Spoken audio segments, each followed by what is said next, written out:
Graças e paz, irmãos. Vamos abrir as nossas Bíblias no livro do profeta Zacarias. Livro do profeta Zacarias, capítulo de número 7. Se você encontrar Mateus, fica fácil, é só voltar um pouquinho e você vai encontrar Zacarias.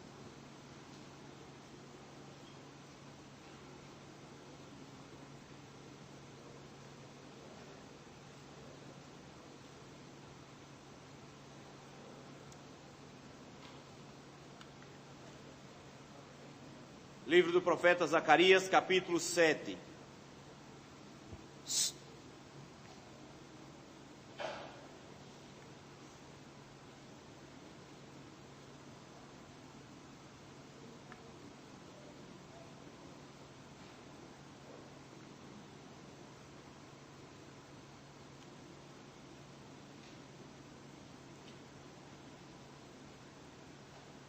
Diz assim a palavra do Senhor. No 4º ano do rei Dário, veio a palavra do Senhor a Zacarias, no dia 4º do 9º mês, que é Quisleu, quando de Betel foram enviados Sarazé e Regem-Meleque e seus homens para suplicarem o favor do Senhor.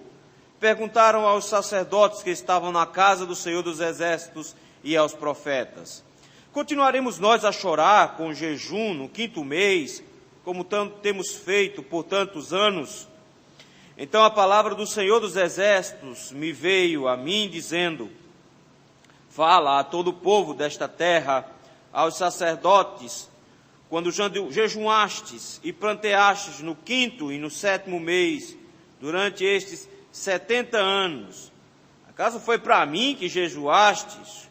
Com efeito, para mim, quando comeis e bebeis, não é para vós mesmo que comeis e bebeis?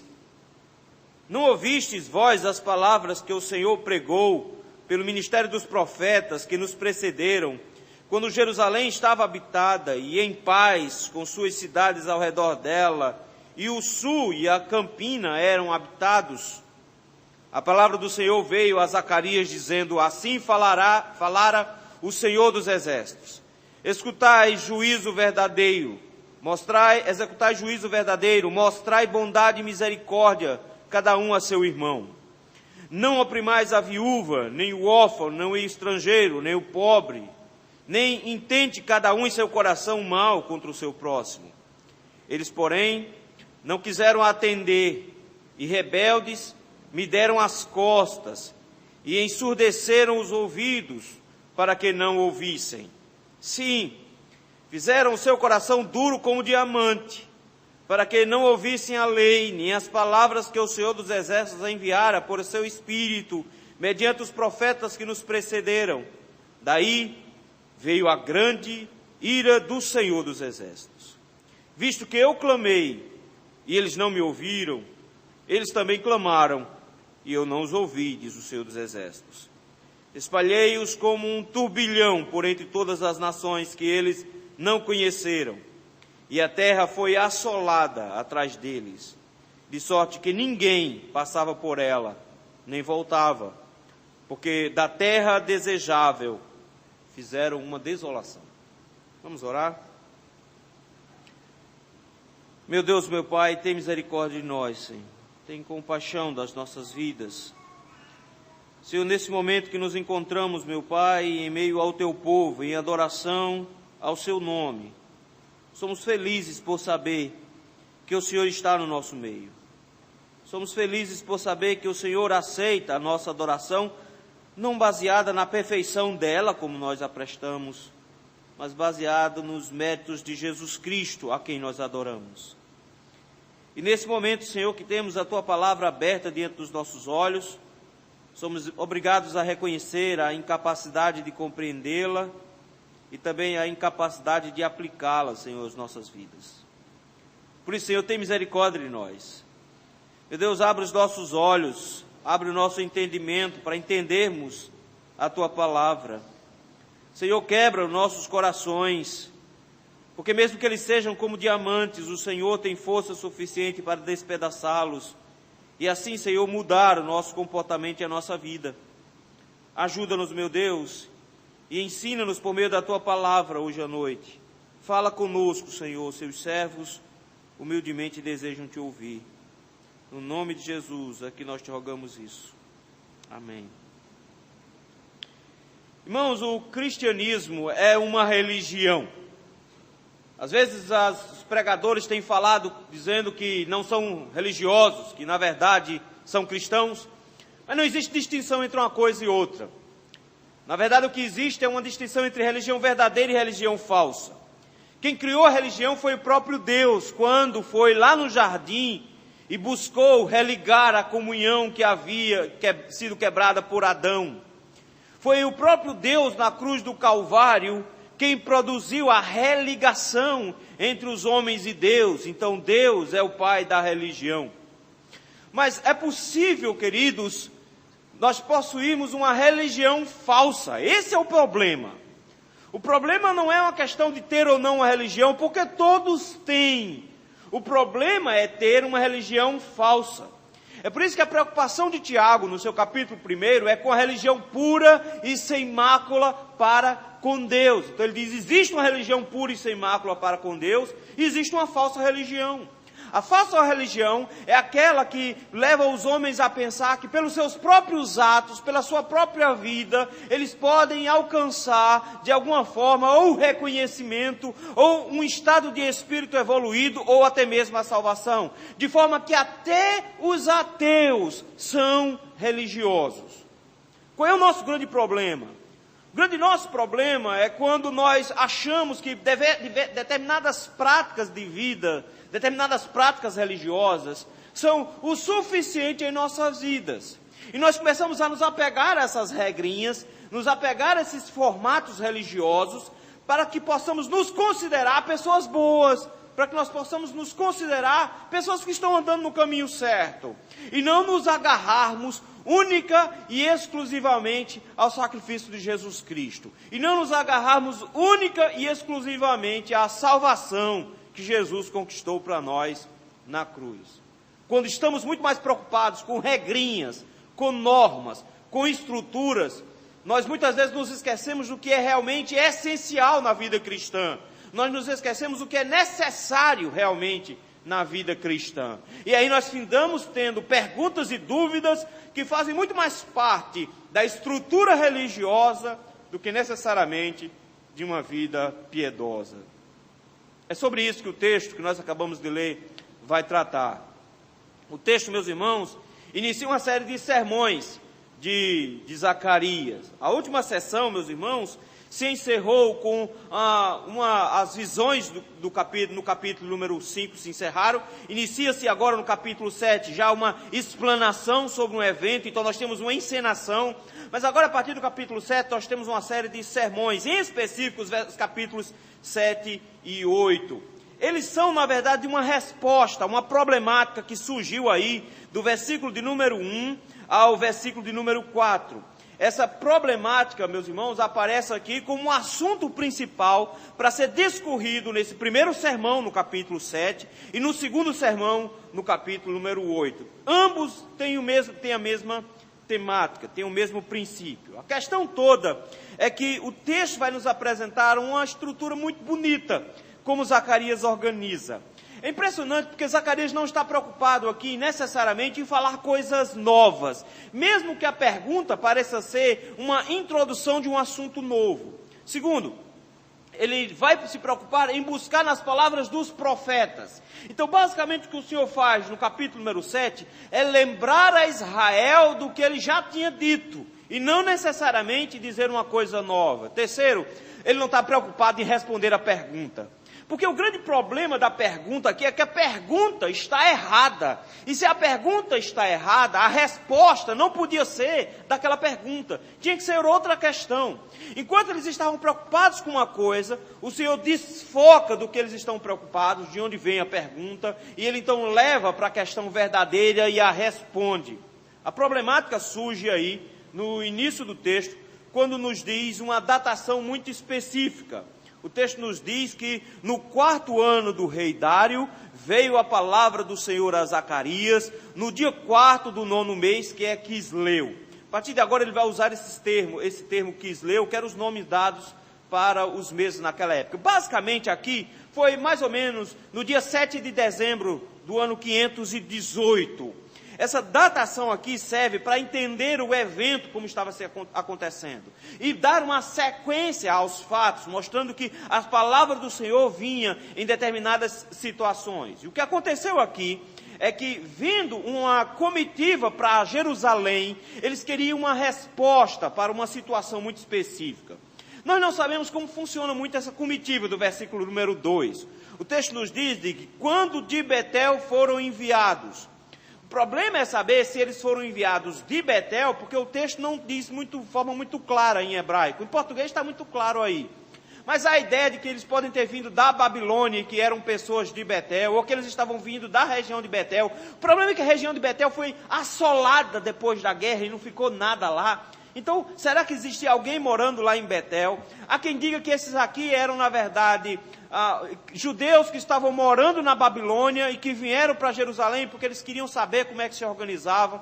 Querendo ou não, mesmo não sabendo ao certo que comissão é essa, e mesmo não sabendo quem são as pessoas, porque o texto fala de um Sarezer e de um Regem-Meleque, que a gente não tem a menor ideia quem sejam. O importante aqui é o que eles vieram fazer em Jerusalém. Esse é o grande foco. O texto nos diz que, primeiro, versículo 2, eles vieram suplicar o favor do Senhor.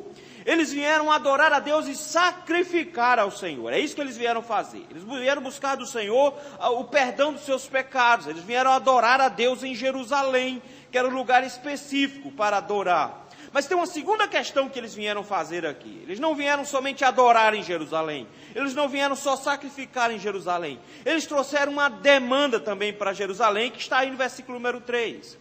Quanto às práticas religiosas e às festas religiosas, somente os sacerdotes e profetas podiam mudá-la. Ninguém podia simplesmente mudar as festas de Israel, mudar as práticas de Israel ao seu gosto, ao seu bel prazer. E a dúvida deles é, nós temos um problema agora, porque nós tínhamos uma prática, e essa prática parece que se tornou obsoleta. A pergunta é, nós vamos manter essa prática? Que prática é essa? Versículo número 3 diz que eles estavam na casa do Senhor, e perguntaram então aos sacerdotes e aos profetas. A pergunta é, continuaremos nós a chorar com jejum no 5º mês, como temos feito por todos os anos?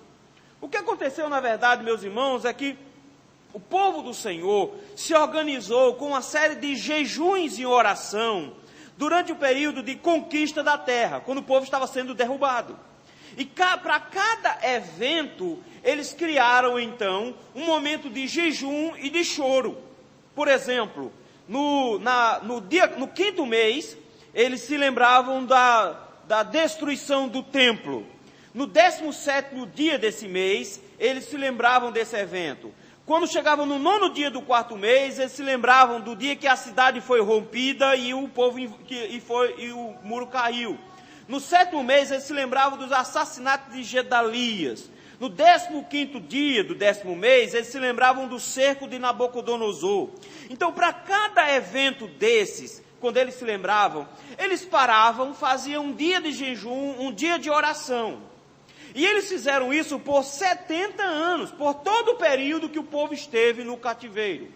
Então, por 70 anos, eles ficaram parando e rogando ao Senhor misericórdia. Parando nos dias específicos, nesses dias santos, fazendo jejum, fazendo oração e suplicando a Deus misericórdia. A pergunta deles é cabível. Porque, afinal de contas, Deus estava trazendo o povo de volta para Israel. Deus estava reconstruindo o templo. A pergunta é, vamos continuar fazendo jejum e orando porque o templo foi destruído, se o templo foi reconstruído? Vamos continuar orando e chorando e jejuando porque o muro foi derrubado, quando agora o muro foi reerguido?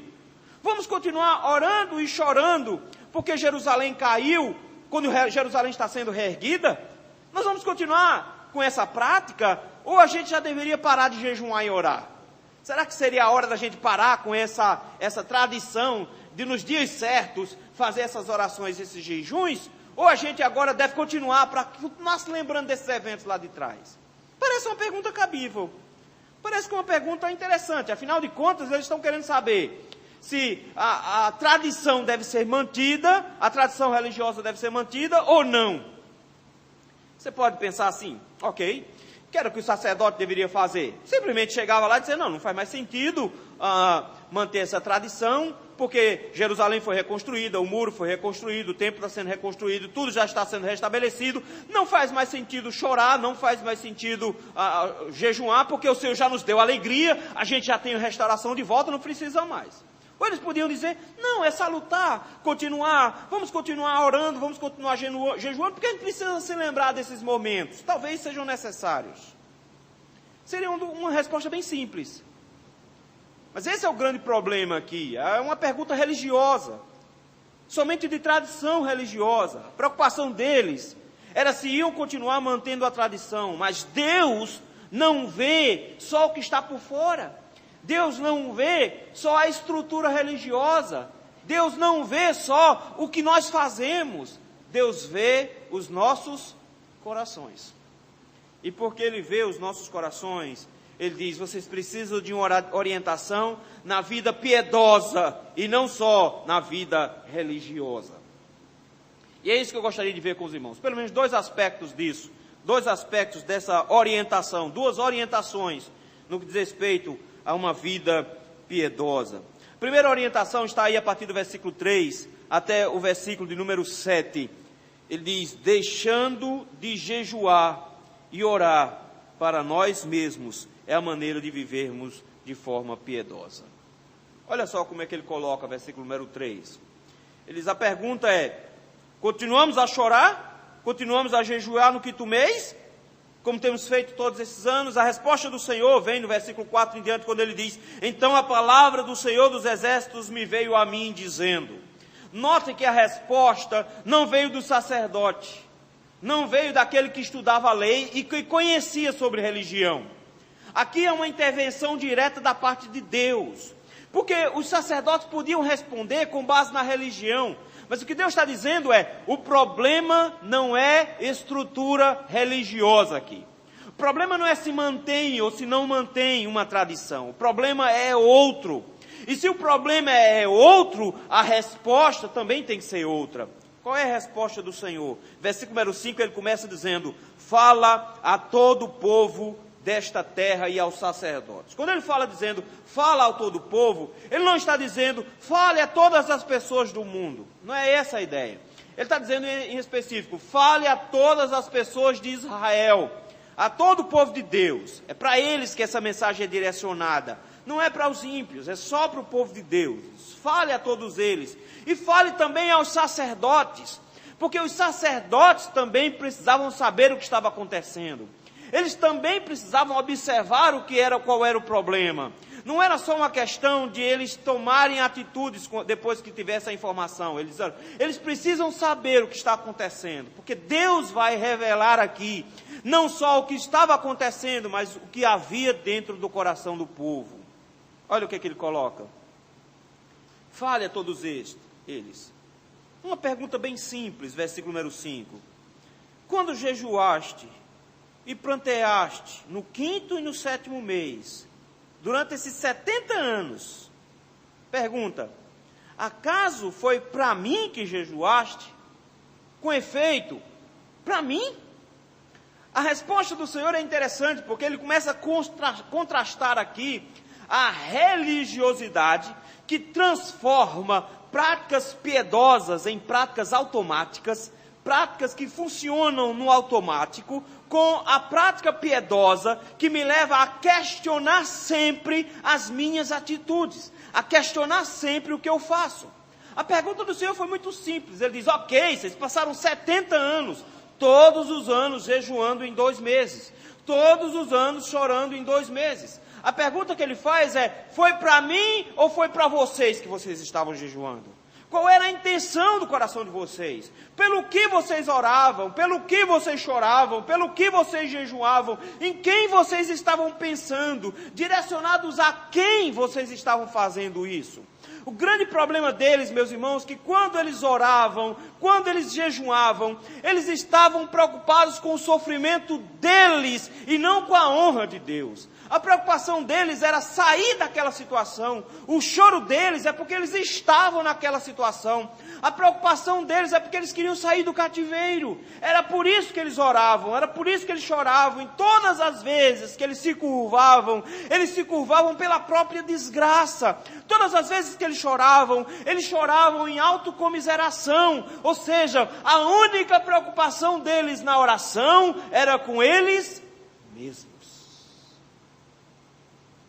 Quando eles jejuavam com pena deles mesmos. Quando eles choravam pela miséria deles mesmos. Quando eles oravam, eles pensavam somente neles mesmos. E o Senhor chega agora e diz: ué, por que vocês fizeram isso esse tempo todo? Por que vocês marcaram essas datas de juízo e ficaram fazendo oração e jejum e chorando durante 70 anos? Vocês precisam questionar os motivos pelos quais vocês fazem as coisas. Vocês precisam questionar se o jeito que vocês fazem as coisas é correto ou não, e não só fazê-las. Por isso mesmo ele diz: vocês fizeram tudo pensando somente em vocês mesmos. Vocês são o alvo do jejum. Vocês foram o alvo das orações. Vocês foram os alvos do pranto. Como assim? Versículo 6. Qual era a única preocupação deles? Quando comeis e bebeis, não é para vós mesmos que comeis e bebeis? O apóstolo Paulo dá uma nova orientação para esse conceito. O apóstolo Paulo diz: quer comais, quer bebais, ou façais qualquer outra coisa, fazei tudo para a glória de Deus. Notem qual era o problema. O problema não era se parava ou não de jejuar. O problema não era se parava ou não com a tradição. Ele diz: o problema, meu filho, não é a tradição. O problema é que vocês não estão seguindo a tradição para me glorificar. Vocês não pensam em mim quando fazem essas coisas. Vocês não pensam em mim. Vocês só pensam em vocês. Vocês estão interessados na vida de vocês. Vocês querem saber o que vocês ganham quando fazem essas coisas.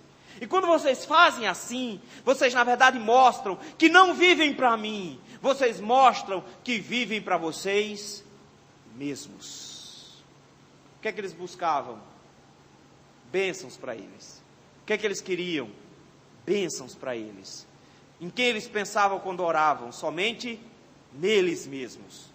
É por isso que o Senhor diz: vocês estão se esquecendo das palavras dos profetas, em específico de Isaías e Jeremias. Vocês estão esquecendo deles dois.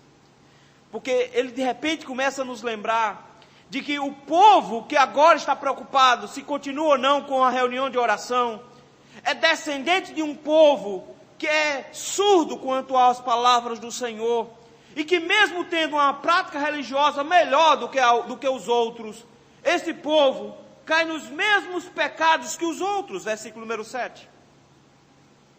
Não ouviste vós as palavras que o Senhor pregou pelo ministério dos profetas que nos precederam, quando Jerusalém estava habitada e em paz com as suas cidades ao redor dela, e o sul e a campina eram habitados.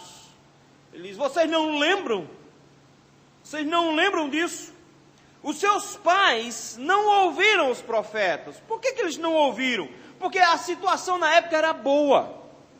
Note o que ele está dizendo: como vocês estão preocupados só consigo mesmos, como vocês estão preocupados só com a boa vida de vocês, vocês só oram e choram porque a vida está ruim. Porque quando a vida estava boa, eu mandei profetas para falarem com vocês, eu mandei profeta para anunciar a vocês o que estava de errado, e vocês não estavam nem aí.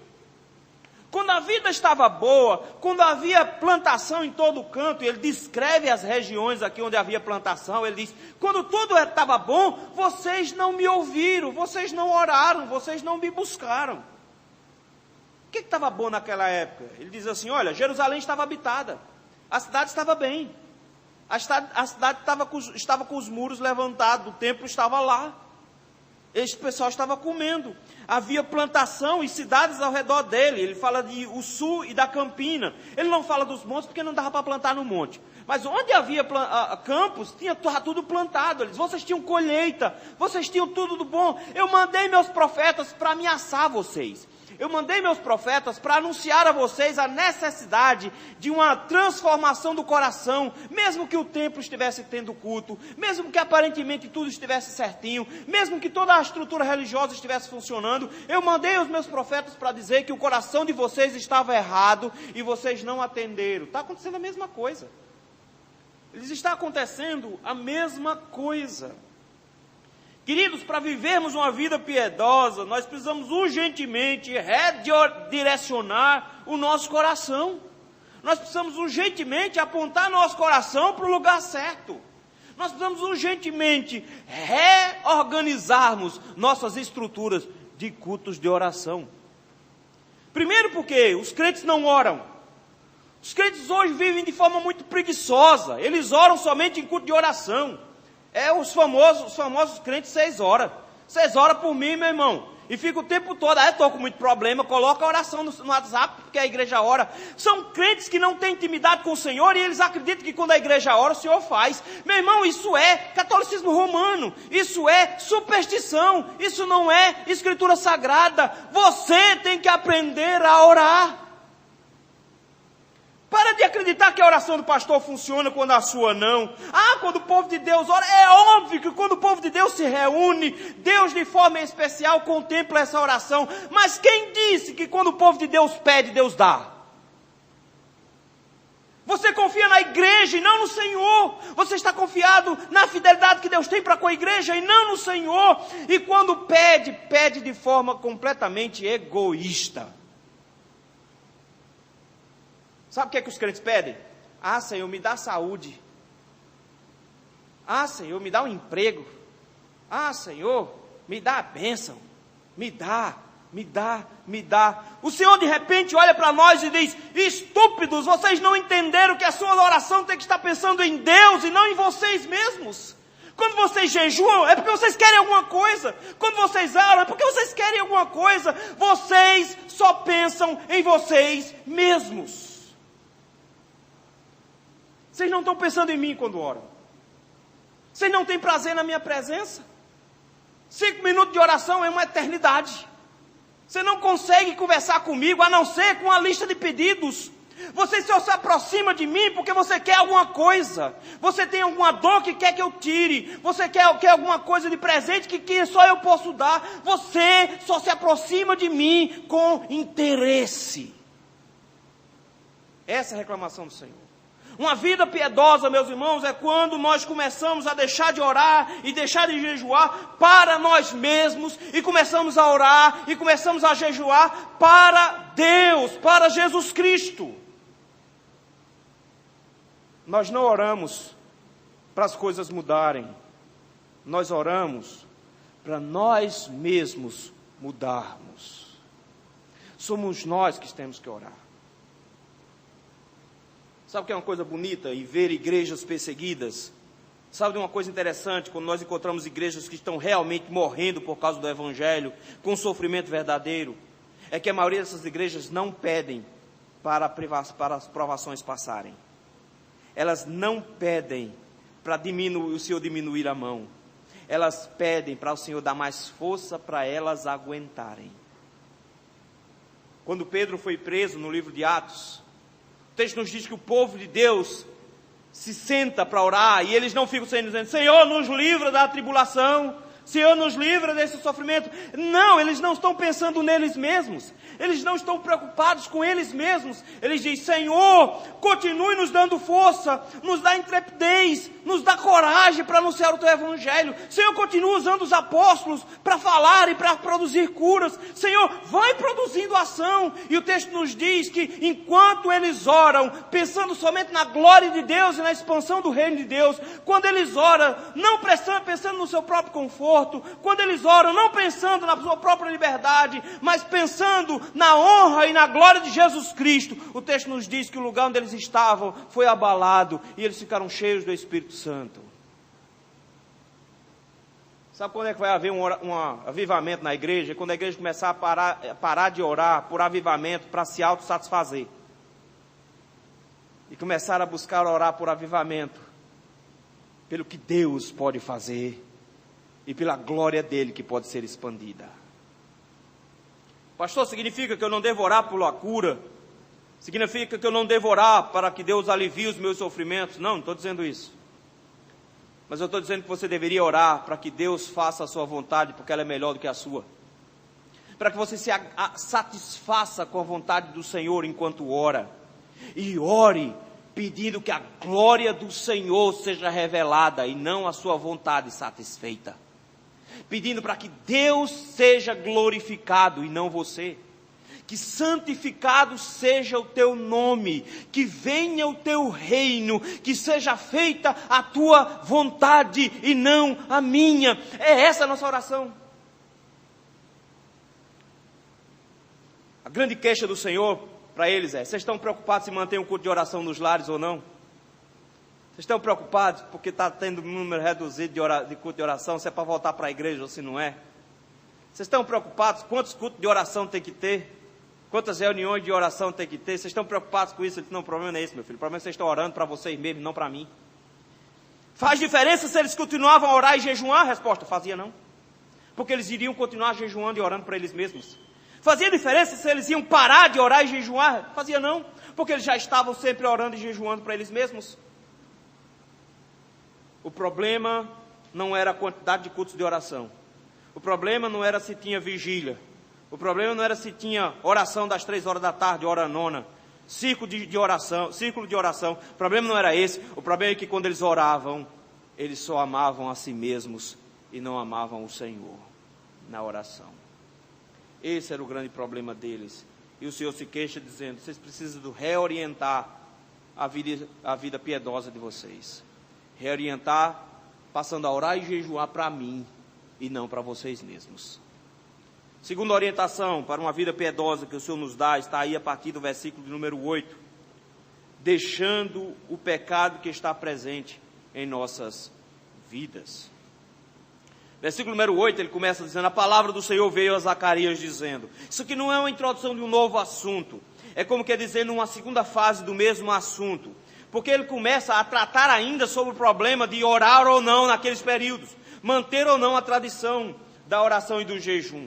Eles: olha só o que é que diz o Senhor. E agora ele começa, meus irmãos, a arrastar tudo que o Senhor já falou para o povo.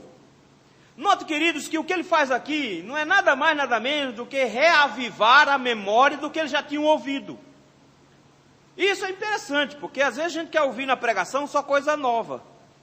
E a única coisa que o Senhor quer fazer na pregação é repetir as mesmas coisas que você está se esquecendo. E é isso que ele faz aqui. O que ele faz aqui é repetir o que o povo estava esquecendo. O que o povo estava esquecendo? Versículo 9.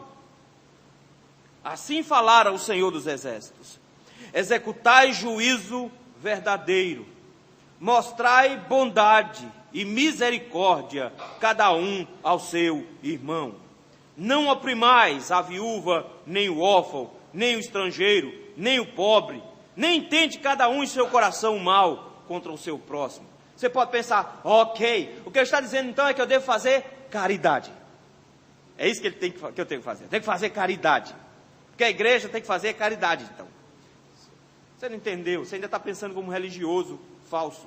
Você ainda está pensando como alguém que pensa muito mais na metodologia do que na essência.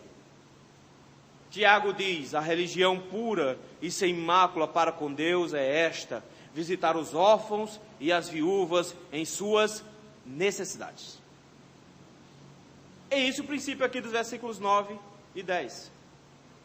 O que ele coloca, meus irmãos, não são uma série de praticazinhas para você fazer. Então, a partir de hoje eu vou pensar nisso. Eu vou começar a pensar nos estrangeiros, pessoal que está vindo lá da Venezuela, pessoal que está vindo lá da África, pensar no pobre, vou para arranjar uma sopinha aqui na igreja, vou levar para ele lá. Ok, estamos indo bem, estamos bem. Vamos mostrar misericórdia para com os outros, ok? Não, meu irmão. Ele está apontando para a segunda tábua da lei. Ele está apontando para amar ao próximo como a ti mesmo. No primeiro evento, ele aponta para a primeira tábua, dizendo: você deveria amar a Deus sobre todas as coisas. E se amar a Deus sobre todas as coisas implica em amar inclusive acima de você mesmo, ao orar, você devia estar preocupado em amar a Deus e não a você, a glorificar a Deus e não a você. Mas ao mesmo tempo, a segunda tábua, quando ela não é cumprida, ela invalida os atos de religião. De forma que se eu não amo ao meu irmão que eu vejo, eu não posso dizer que amo a Deus que não vejo. É isso que ele está colocando. Ele está dizendo: o problema é que vocês se esquecem de que a vida piedosa não se expressa em atos religiosos de oração. Que a vida piedosa não se expressa em atitudes religiosas de jejum. Se expressa na maneira como eu vivo no dia a dia com relação ao meu irmão. Qual era a preocupação dele? Ele disse: se preocupem com o juízo verdadeiro, porque o que estava acontecendo em Israel antes do cativeiro é que os juízes eram falsos. Os juízes recebiam suborno. Quem ganhava as causas? Quem pagava melhor. Jogava uma bola na mão do juiz, estava resolvido o problema. Não havia justiça. E por isso mesmo, os órfãos e as viúvas, coitados, e os estrangeiros, eram os mais prejudicados. Porque a viúva não tinha quem a defendesse, ela não tinha um marido para tomar a frente. E ela simplesmente chegava e ficava sem mãos. Porque chegava um camarada e dizia: antes do seu marido morrer, eu comprei a terra. A sua terra todinha. E a coitada não podia fazer nada, porque ela não podia correr atrás dos seus direitos, porque a palavra de um homem valia mais que a palavra de uma mulher.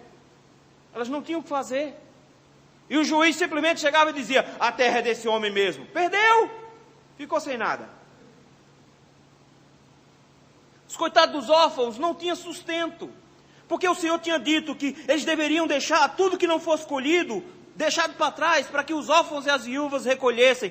Mas eles não faziam isso. Eles contratavam um número excessivo de trabalhadores para que recolhesse até o último grão, de forma que quando eles passavam pela colheita, parecia que tinham passado uma nuvem de gafanhoto. Não ficava um caroço para trás. Deixavam nada. O problema é que vocês abandonaram o amor ao próximo, abandonaram o cuidado com o seu próximo. Vocês se tornaram injustos quando vocês pararam de executar o juízo verdadeiro. Vocês passaram a ser cruéis quando vocês começaram a não mostrar mais a bondade e a misericórdia para com seu irmão. Vocês se tornaram ímpios quando vocês começaram a oprimir viúvas, órfãos e estrangeiros. Vocês passaram a ser tão perversos como os demais quando vocês não cuidaram do pobre, quando vocês não se preocuparam com isso. Vocês não fizeram isso. Vocês deveriam ter cuidado com o coração de vocês. Nas Escrituras, meus irmãos, isso é tão sério, que a Bíblia nos diz que não cuidar do próprio coração, na maneira como eu lido com meu irmão, impossibilita a adoração e a oração. Quer ver só uma coisa? Pegar os maridos pelos pés agora. Está maltratando a mulher, não está? Está maltratando a bichinha? Está todo cheio de direito dentro de casa, né? Feito um pavão com o peito estufado, batendo os pés no chão e botando a bichinha debaixo dos teus pés. Pois a Bíblia diz que você deveria tratar a mulher como a parte mais frágil. 1 Pedro. E que tenha cuidado, porque se ela chorar, Deus vai ver. E se ela começar a chorar e a clamar, tu estás frito. Porque o texto diz que, para que não se interrompam as suas orações. Marido que não trata bem a mulher, Deus não ouve. Parou para pensar nisso? Que a sua vida, no dia a dia, no trato com a sua esposa, impossibilita de Deus te ouvir. Aliás, Ele te escuta, só não vai te atender. Ele não vai estar nem aí porque você vai estar falando com Ele. A nossa vida, meus irmãos, durante a semana, pode invalidar o culto de hoje de noite. A maneira como você viveu durante toda a semana pode ter tornado sua noite aqui completamente inútil, porque Deus não atendeu nenhuma das suas palavras, não recebeu nenhum dos seus louvores, não ouviu nenhuma das suas orações, porque durante a semana inteira você foi um ímpio e acha que hoje está tudo resolvido. Ele diz: não é assim não. Vocês deveriam ter cuidado com o seu coração, com a vida piedosa, porque vida piedosa não se expressa de forma religiosa num culto no domingo. A vida piedosa se expressa na maneira como nós lidamos no dia a dia com o nosso próximo. na maneira como nós lidamos no dia a dia com as pessoas ao nosso redor. Eles pensem nisso, se preocupem com isso. Sabe por quê? Porque eu mandei dizer isso para o povo. 70 anos atrás eu avisei a Israel que eles deveriam se preocupar com essas coisas. O que eles fizeram, versículo 11? Olha o que eles fizeram aí. Eles, porém, não quiseram atender, e rebeldes, fizeram o quê? Me deram as costas, e ensurdeceram os ouvidos para que não ouvissem. Olha o que eles fizeram. O Senhor diz, tenha cuidado com a vida, viva uma vida piedosa, ame o seu próximo, tenha cuidado com a santidade, caminhe durante a semana como um crente, seja fiel ao Senhor. Eles deram as costas. Eles não atenderam a voz do Senhor. Vocês precisam se lembrar porque vocês foram para a Babilônia. Vocês precisam se lembrar porque tiveram 70 anos de sofrimento. Ok, estão tudo orando, pedindo para sair do sofrimento. Ok, estão fazendo jejum para sair do sofrimento. Vocês precisam primeiro lembrar porque entraram nele.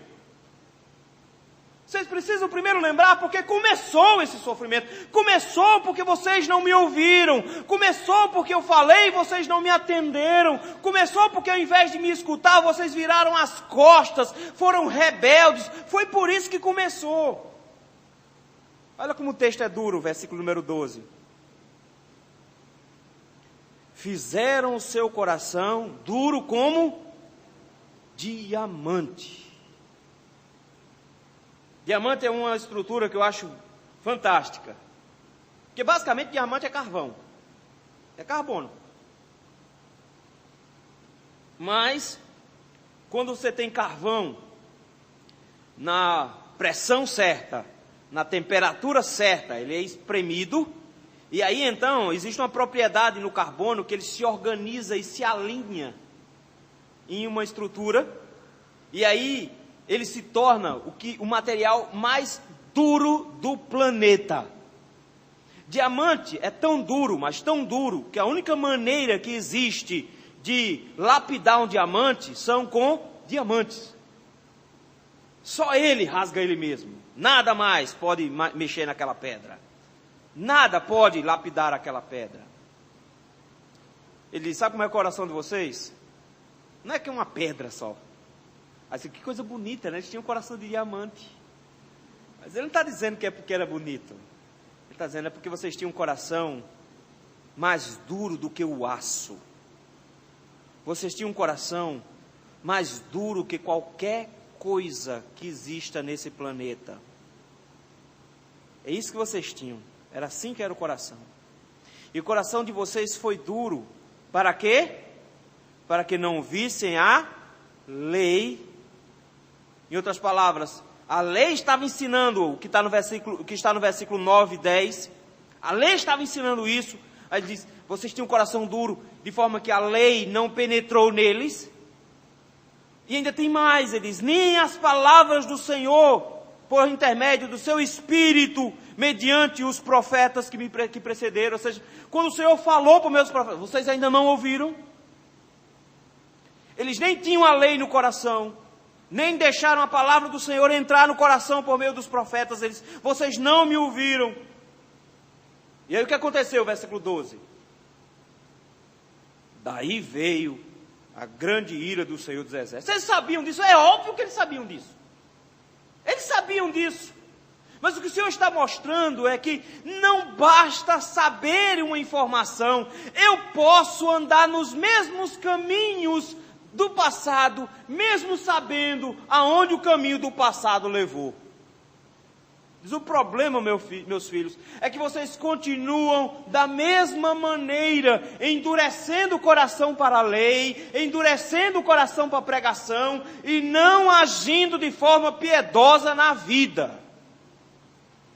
Aí fica orando, achando que reunião e cultos resolvem. Eles não resolve. Se a vida está torta, reuniões religiosas não resolvem. E se o coração é duro, se a palavra é pregada, mas não é ouvida, ele diz, a ira do Senhor vai se levantar. Repete-se tudo de novo.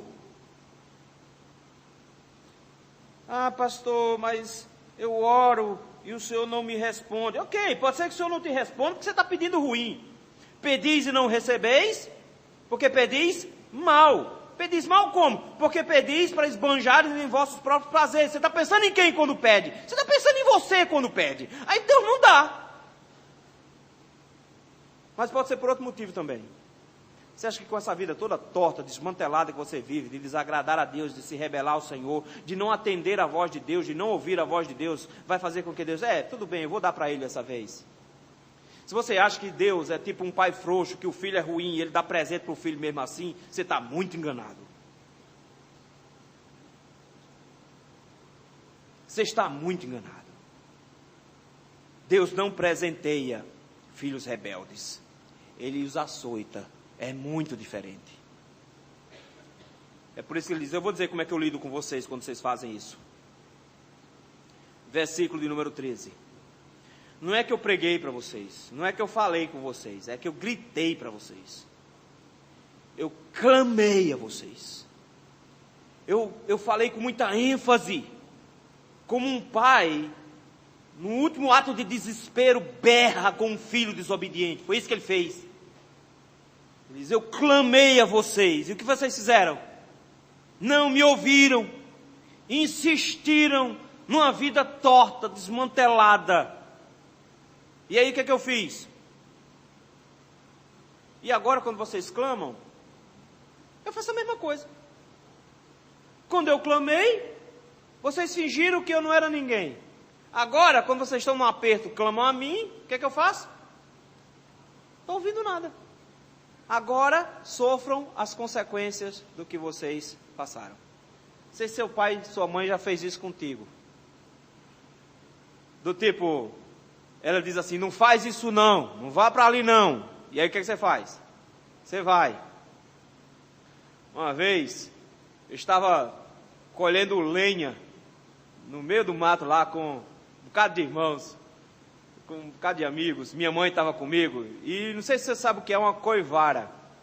Coivara, o pessoal quando corta o mato, os galhos, bota tudo numa pilha e deixam lá. E eu estava com mãe e Dona Zefinha. Dona Zefinha cega, meu Deus, feita uma toupeira. E eu ficava aperreando Dona Zefinha. Dizia, Dona Zefinha, quer pão? Aí Dona Zefinha, quero, meu civado. Eu falei, como o dedo. Dona Zefinha, eu brincava com Dona Zefinha o tempo todo assim. Minha mãe dizendo, não sobe na coivara que tu vai cair. E o que é que eu estava fazendo? Subindo na coivara. Chegou uma hora quando os galhos caíam, eu despenquei, me meti no meio, espinho por tudo quanto é lado, todo arranhado, tentando sair. E aí Dona Zefinha resolveu brincar na hora, porque ela cega, coitada, não me viu dentro daquela situação. E gritou lá, Sivaldo, quer pão? Eu quero saber de pão, eu estou todo arranhado aqui. E o que minha mãe fez? Você se meteu nessa enrascada? Saia daí. 5 para 6 anos de idade. Saí, parecia que tinha brigado com um gato. Mas aprender a nunca mais, quando minha mãe dissesse, não suba na coivara, eu subi na coivara. Os ouvidos surdos dela, pelo meu pedido de socorro, foi a melhor instrução para que eu não voltasse a cair. O que o Senhor está dizendo é, quando eu avisei, vocês não me ouviram. Agora que vocês pedem ajuda, eu não escuto também. Olha que coisa, meus irmãos. Ele está dizendo que quando Ele nos manda da sua palavra e nos orienta na vida cristã, quanto ao nosso bom viver, quanto à maneira como nós devemos nos comportar na vida e amar e cuidar uns dos outros, nós não o ouvimos e Ele nos alerta dos nossos pecados, da enrascada que nós estamos nos metendo, da maneira como nós estamos vivendo, e nós não damos atenção a Ele e continuamos. Quando tudo der errado, Ele diz, agora se vira. Ai, pastor, estou sofrendo, mas Ele está, estou nem aí. Se vire. Quando eu disse que ia dar nisso, você nem ligou, agora deu um jeito de sair dessa enrascada. Olha que coisa terrível, meus irmãos, é quando o Senhor abandona um crente, porque ele foi rebelde e desobediente, insistentemente. Diz, eu não escuto suas orações. Pelo contrário, versículo número 14, ele diz, eu espalhei-os como um turbilhão por entre as nações, que eles não conheceram. e a terra foi assolada atrás deles. Não sobrou nada, de sorte que ninguém passava por ela, nem voltava por ela. Não tinha nada para ver lá, porque da terra desejável fizeram uma desolação. Isso foi o que aconteceu. Quando vocês pediram socorro, eu não os atendi, porque do mesmo jeito que vocês foram surdos, eu fiquei também depois. Meu irmão, você pode fazer vigília, você pode fazer campanha de oração, ficar com o joelho de bode, de tanto orar de joelho, mas se você não tem andado nos caminhos do Senhor, e não tem se curvado ao senhorio de Jesus Cristo, se você odeia o seu irmão, se você tem mágoa dele, se você não cuida dos necessitados, se você é uma pessoa cruel e ímpia, não faz a menor diferença a quantidade de oração que você faz, porque o Senhor não está nem aí para ela, o Senhor não vai ouvir. Porque a nossa vida de impiedade invalida a nossa vida religiosa, invalida a nossa adoração. Já dizia uma música antiga de um autor não cristão: não adianta ir à missa rezar e fazer tudo errado. Não adianta uma oração de um coração que não se rende ao Senhor. O Senhor não vai ouvir. O que é que tem que fazer? Eles consertam essa vida. Resolve esse negócio. O Senhor nos convida, meus irmãos, a ter uma religiosidade prática, que funcione no dia a dia. Uma fé prática, que funcione na maneira como nós lidamos com o nosso próximo, em honestidade, em cuidado com nossos irmãos, em amparo uns aos outros, em amor ao próximo. É isso que o Senhor nos chama. Se a minha vida anda em impiedade, eu demonstro que o meu coração é rebelde ao Senhor, é desobediente ao Senhor. Se o Senhor me orienta e fala comigo por meio da pregação e da leitura da palavra, se Ele me conduz ensinando qual é o caminho e eu não sigo, eu sou rebelde. E não adianta chorar depois pelo leite derramado, porque Ele não vai ligar. Não vai ligar. O Senhor está dizendo: a pergunta de você estava errada. A pergunta não era: devemos ou não continuar com jejum e oração? A pergunta é: vocês já mudaram de vida, coisa que os seus pais não fizeram? Vocês já começaram a se comportar de uma maneira diferente, coisa que os seus pais não fizeram? Já começaram a me dar ouvido, coisa que os seus pais não fizeram? Porque se vocês repetem os mesmos erros dos seus pais, vocês não podem esperar uma solução diferente da que eu dei. É a mesma coisa. Vocês deveriam tomar o exemplo do que aconteceu lá, para que não se repita agora. Os irmãos, Cristo é um exemplo perfeito de alguém que viveu de forma piedosa em vida. Cristo é um exemplo perfeito de alguém que viveu para que nós pudéssemos ter as condições, pela ação do Espírito Santo, de viver de forma piedosa também hoje. Foi pela morte, pelo sacrifício de Cristo, que o Espírito Santo habita em nós e transformou o nosso coração de diamante em um coração de carne. Que a lei do Senhor não está mais fora de nós, mas que a lei do Senhor foi escrita em nossos corações, que os nossos ouvidos foram abertos para ouvir e entender e atender a voz do Senhor. Nós precisamos fazer jus ao sacrifício de Cristo, nos comportando da maneira como Cristo requer de nós. Nós precisamos de uma vida piedosa, autêntica, que realmente faça aquilo que o Senhor requer de cada um de nós. Quais lições nós podemos tirar então para hoje? Eu creio que a gente já tirou algumas, mas permitam-me focar em alguns aspectos. Nós vamos urgentemente reavaliar nossas orações. Nós vamos estudá-las. Nós precisamos medir sempre o nosso coração. Porque nossa tendência, meus irmãos, é fazer orações religiosas, pragmáticas. A nossa tendência é pensar somente em nós mesmos. Quando nós pegamos uma lista de oração, geralmente vem lá: eu, depois os meus, depois o que estiver perto de mim. Geralmente é assim que funcionam as nossas orações. Por quem eu peço primeiro? Eu peço por mim mesmo. Faz parte da nossa estrutura pecaminosa. Eu primeiro. Farinha pouca, meu pirão primeiro. É isso que a gente faz. Mas o Senhor nos convida hoje a reavaliarmos por que nós estamos orando. Ah, pastor, você não entendeu. Passei a noite todinha orando. Por quê? Porque eu estou com a dor no pé e eu preciso que o Senhor tire essa dor. Ok, meu irmão, você passou a noite inteira preocupado com você mesmo. Você orou para você mesmo. A única pessoa que vai sair feliz no final dessa oração é você mesmo, porque você buscou a Deus por interesse. Você é uma pessoa interesseira. Está na hora de reavaliarmos nossa oração, para que nossa oração seja glorificado, seja o teu nome, porque para o Senhor seja toda a glória. Colocar os nossos pedidos nas mãos do Senhor de tal maneira que agrade-se o nosso coração do Senhor, e aí então Ele satisfaça o desejo do nosso coração. Para que a gente tenha a primeira intenção de agradar a Deus, dizendo: Senhor, eu estou passando por essa situação, se for da Tua vontade, se o Senhor quiser, se for bom para o Senhor, faz isso para mim, mas se não for, me dá conforto, me dá condições, me dá ajuda, para que eu possa glorificar o Senhor com o pé doente, com reumatismo, com dor de cabeça, com a velhice chegando, sem dente, todo agoniado, mas que o Senhor seja glorificado. Precisamos destronar urgentemente o Deus da saúde no coração dos crentes. Para que possamos aprender que Deus pode ser glorificado num leito de hospital muito mais do que a gente pode imaginar. Que nossa intenção não é viver bem nessa vida, que nossa intenção é que Deus seja glorificado nessa vida por nosso intermédio.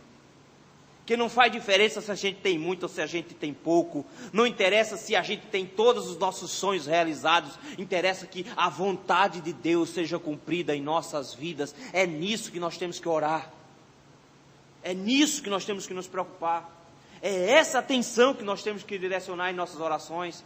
Precisamos urgentemente reformular as nossas orações nos nossos cultos de oração e nas nossas casas. Não é parar de orar por si, não é parar de orar pela família, não é parar de orar pelos seus. É começar a orar para a glória de Deus. E não para a minha satisfação pessoal. Não para que os meus desejos sejam felizes. É por isso que tem um bocado de desigrejado aí. Um bocado de gente, porque foram para as igrejas, e a mensagem nas igrejas era: venha para cá que sua família se conserte, e não se consertou. Venha para cá que você fica rico, e não ficou. Venha para cá que sua saúde vai melhorar, e não ficou. E esse pessoal fica tudo com raiva de Deus. Deus não prometeu nada disso. E Deus não está nem um pouco interessado em nada disso. Se tem alguma coisa na sua vida que atrapalha a Deus, peça para que Deus tire de você. Porque o seu interesse tem que ser: Deus seja glorificado em minha vida, e não o meu interesse. Se ter um emprego bom vai te afastar de Deus, diga: Senhor, me torna um desempregado fiel ao Senhor. Se ter uma família bonita e saudável faz parte, vai te tirar da presença de Deus, Senhor, que o Senhor me dê uma família difícil de lidar, mas que seja para a sua honra e para a sua glória. Senhor, que o Senhor, se eu for para ficar doente minha vida toda, sofrendo com dores, ok, beleza, Senhor, mas contanto que minha doença te glorifique.